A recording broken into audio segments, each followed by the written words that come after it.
বিশ্বনবীকে তিনটা জায়গায় আঘাত করল।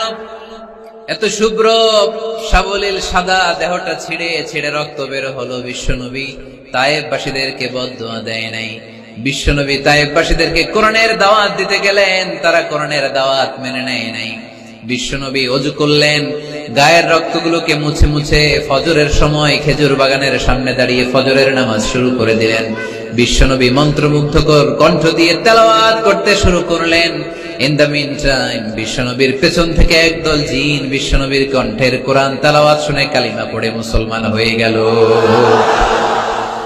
ফজরের সালাত শেষে আল্লাহ বিশ্বনবীর ডেকে বললেন, নবী আপনার মন খারাপ কেন? জিব্রাইল মারফত জানিয়ে দিলেন মন খারাপ কেন। বিশ্বনবী বললেন, 80 মাইল পথ পাড়ি দিয়ে তায়েফের ছেলেদেরকে দাওয়াত দিতে এলাম, তারা আমার দাওয়াত কবুল করে নাই। শুধু দাওয়াত প্রত্যাখ্যান করলে চলতো, আমাকে মেরে রক্তাক্ত করে তায়েফ